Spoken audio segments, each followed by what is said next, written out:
ஓம் நம சிவாய. தெய்வத்தின் குரல் முதல் பகுதி, முருகனின் வடநாட்டு அவதாரம் என்ற தலைப்பில் மகாபெரிவா அருளிய உரையின் தொடர்ச்சி. ஆச்சாரியால் காசியிலிருந்து திக்விஜயம் புறப்பட்டார். அவருக்கு குமாரலரைக் கண்டு தம் வழிக்கு திருப்ப வேண்டும் என்பதிலேயே முனைப்பு. குமாரலர் ஒருத்தர் அத்வைத வேதாந்தத்துக்கு திரும்பிவிட்டால் அத்தனை கர்ம மார்க்கக்காரர்களும் இதே வழிக்கு வந்து விடுவார்கள் என்பதால் தான் இந்த முனைப்பு. இச்சமயத்தில் குமாரல பட்டர் தம்மை சுற்றி உமையை கொட்டி அதை அக்னியில் கருக்கிக் கொண்டு கொஞ்சம் கொஞ்சமாக தாமும் அதில் கருகி கருகி பிராணத்தியாகம் செய்து கொள்கிறார் என்கிற சமாச்சாரம் தெரிந்தது. இதை கேட்ட ஆச்சாரியால் பதறிப்போய் பிரயாகைக்கு விரைந்தார். குமாரசுவாமியின் அவதாரமான பட்டர் ஏன் இப்படி கோரமான முறையில் ஜீவனை போக்கிக் கொள்ள வேண்டும் என்றால், மனுஷன் மாதிரி பிறந்து மனுஷர் மாதிரி செய்கிற காரியங்களில் தர்ம சங்கடமான ஒன்றை செய்துவிட்டால் அதற்காக தண்டனையும் பெற்றேயாக வேண்டும் என்று அவதாரங்கள் தாமாக தீர்மானிப்பதே ஆகும். பௌத்த குருமார் என்னை அவர்களில் ஒருவராக நம்புமாறு ஏமாற்றி அவர்களிடமிருந்து வித்தையை ஸ்வீகரித்தேனே, குரு துரோகம் செய்துவிட்டேனே, ஈஸ்வரன் என்று ஒருத்தனை எதிர்பார்க்காமல் புண்ணிய பாப கர்மங்கள் தாமே பலன் தரும் என்று ஸ்தாபித்த நான் இப்போது குரு துரோக பாபத்துக்கு பிராயச்சித்தம் பண்ணிக்கொள்ளத்தான் வேண்டும் என்று ரொம்பவும் மனசு நொந்து தர்ம சாஸ்திரங்களை பார்த்தார். அதில் மனமறிந்து செய்த குரு துரோகம் உடம்பை சித்திரவதை செய்து கொண்டால் ஒழிய போகாது என்று இருந்தது. சரி, அப்படியே செய்வோம் என்று அஞ்சா நெஞ்சராக முடிவு செய்தார் குமாரல பட்டர். துஷாக்னி பிரவேசம் என்று உமிக்காந்தல் நெருப்பில் வறுபட்டு சாவதுதான் மிகப்பெரிய சித்திரவதை என்பதால் அப்படியே சங்கல்பம் செய்து கொண்டு காரியத்தில் அதை செய்தார். நமக்கு இப்படி ஒரு பிராயச்சித்திரம் போட்டிருக்கிற புஸ்தகம் அகப்பட்டால் அந்த புஸ்தகத்தை நெருப்பில் போடுவோம். குமாரிலரோ பிராயச்சித்தம் கிடைத்ததே என்று சந்தோஷப்பட்டு தாம் தீயில் இறங்கினார். வேத கர்மாக்களை எல்லாம் மறுபடி நிலைநாட்டிய மகா பெரியவர் கொஞ்சம் கூட மனம் கலங்காமல் இப்படி கொஞ்சம் கொஞ்சமாக உமிக்காந்தலில் வெந்து கொண்டிருக்கும் போது பகவத்பாதால் அவரிடம் ஓடோடி வந்தார்.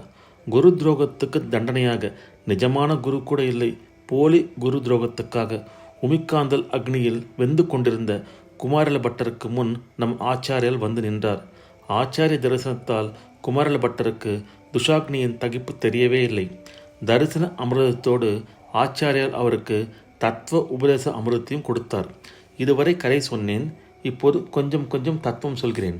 எல்லா கதையும் தத்துவத்தில் நிறைந்து போவதற்குத்தான். வேதம் விரித்துள்ள கர்மாக்களை நாம் செய்தால் அதுவே நிறைவு. சுவாமியிடம் பக்தி வேண்டாம், அவரோடு ஒன்றாக போய்விடுகிற ஞானம் வேண்டாம் என்பது கர்ம மீமாம்சை. இவர்கள் ஒப்புக்கொண்ட அதே வேதங்களில் உள்ள உபனிஷத்தில்தானே கர்மம் எல்லாம் நின்று போன ஜீவ பிரம்ம அபேத ஞானத்தை சொல்லியிருக்கிறது என்றால், இவர்கள் வேதத்தை விதி என்றும் அர்த்தவாதம் என்றும் இரண்டாக பிரித்தார்கள்.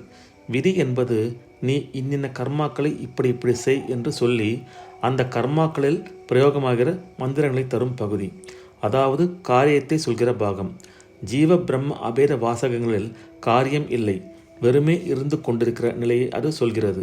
இருப்பது எப்படியோ இருந்துவிட்டு போகட்டும், நமக்கு லோகத்துக்கு பிரயோஜனம் தருவது கர்மம்தான், இந்த விதிகளை கொண்ட வேத பாகம்தான் நமக்கு பிரமாணம் என்று மீமாம்சர்கள் சொன்னார்கள். விதியாக இல்லாத உபனிஷத்தை அர்த்தவாதம் என்பார்கள்.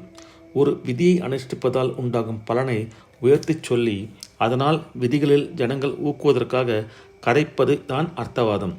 பேப்பரில் தாது புஷ்டி லேகியம் விளம்பரம் ஒன்று கண்ணில் பட்டது. அதிலே சிங்கத்தோடு ஒரு சாண்டோ பைல்வான் குஸ்தி செய்கிற மாதிரி படம் போட்டிருந்தது. அந்த படம் அதை பார்த்து நாம் ரசிப்பதற்காகவா போட்டிருக்கிறது? இல்லை, இந்த லேகியத்தை சாப்பிட்டால் நீங்களும் அப்படி பலசாலிகளாக ஆவீர்கள் என்று நமக்கு ஆசை காட்டுவதற்கு அர்த்தவாதமாகவே போட்டிருக்கிறது. இப்படியேதான் சகல கர்மங்களையும் அனுஷ்டிக்கிறவன் ரொம்பவும் உயர்ந்து விடுவான் என்று ஜீவனை ஸ்தோத்திரம் பண்ணுவதற்காகவே உபனிஷத்துக்களில் சகலமாகவும் ஆன பிரம்மம் ஒன்று இருக்கிறது. இந்த ஜீவன் அந்த பிரம்மமே ஆகிவிடுவான். அப்போது இவனுக்கு கர்மாவே நின்று போய் ஞானமயமாகிறான் என்றெல்லாம் சொல்லியிருக்கிறது. இந்த கதையெல்லாம் ஜீவனை நிறைய கர்மா பண்ண வைக்கிற உத்தேசத்தில் ஏற்பட்டவைதான் என்று கர்ம மீமாம்சர்கள் சொல்வார்கள். லேகியம் சாப்பிட்டு ஒரு நாளும் சிங்கத்தோடு சண்டைக்கு போக முடியாது என்பது போல அந்த பிரம்ம நிலையையும் ஏதோ அசாத்தியத்தை சொல்லும் கதை என்றே கருதினார்கள். இவர்களுக்கு ஆச்சாரியால் என்ன எதிர்வாதம் செய்து உபதேசித்தார்? வேதத்தில் காரியத்தை சொல்கிற விதிகளைப் போலவே இன்னென்ன காரியம் செய்யக்கூடாது என்று சொல்லும் நிஷேதங்களையும் நீங்கள் அர்த்தவாதம் என்று தள்ளிவிடாமல் ஒப்புக்கொள்கிறீர்கள். வேதம் கல் குடிக்காதே என்கிறது. இங்கே செய்ய வேண்டிய காரியம் எதுவும் இல்லை. ஆனாலும் ஒன்றை செய்ததாலேயே பிரயோஜனம் இருக்கிறது. கல் குடிக்காததால் புத்தி கலங்காமல் இருக்கிறது என்பதால் இதை நீங்களும் ஏற்கிறீர்கள். சில காரியங்களை செய்யாததாலேயே பிரயோஜனம் இருக்கிறது என்று ஒப்புக்கொள்கிறீர்கள். அதாவது காரியத்துக்கு இல்லாமல் வேத சப்த பிரமாணத்தை பிரயோஜனத்துக்காகவே ஒப்புக்கொள்கிறீர்கள். சிலவற்றை செய்யாமல் இருப்பதே பிரயோஜனம் என்று நீங்கள் சொன்னால், நானோ உபனிஷத்தில் சொன்னபடி பரம ஞான நிலையில் ஒன்றையுமே செய்யாததுதான் பரம பிரயோஜனம், அது வெறும் அர்த்தவாதம் அல்ல என்கிறேன். ஒரு நிலை வரைக்கும் வேத விதிப்படி லோக க்ஷேமார்த்தமாக கர்மா செய்துதான் மனசை கண்டபடி தெரியாமல் தர்மத்தில் கட்ட முடியும். ஆனால் கர்மாவே முடிந்த முடிவு, நிறைந்த நிறைவு என்பது சரியில்லை. கர்மா உள்ளவரை அதன் பலனை அனுபவிக்க ஜன்மா எடுத்துக்கொண்டேதான் இருக்க வேண்டும். ஜன்மா முழுக்க துக்கமே இல்லாமல் நிறைந்திருக்க எவராலும் முடியுமா? கர்மா தரும் நிறைவும் ஆனந்தமும் தற்காலிகம்தான். நிறைந்த நிறைவு நித்தியானந்தம் எப்போது ஏற்படுகிறது? கர்மானுஷ்டத்தால் சித்த சுத்தி உண்டான பின் கர்மாவை விட்டு ஆத்ம விசாரம் பண்ணி தியான யோகத்தில் இறங்கி அதன் முடிவில் தான் எங்குமாக நிறைந்து ஆனந்த சொரூபமாக இருக்கிற ஆத்மாவே என்று அனுபவிக்கிற போதுதான் நிறைந்த நிறைவு, பூரணத்துவம், சாஸ்வத சௌக்கியம் உண்டாகும். இத்தனை கர்மாவும் அந்த காரியமற்ற நிலைக்கு கொண்டு விடவே ஏற்பட்டவை என்று உபதேசித்தார். ஓம் நம சிவாய. இந்த அருளுரையின் தொடர்ச்சியை அடுத்த பதிவில் பார்க்கலாம். ஓம் நம சிவாய. ஹர ஹர சங்கர ஜெய ஜெயசங்கர. காஞ்சி சங்கர காமகோடி சங்கர.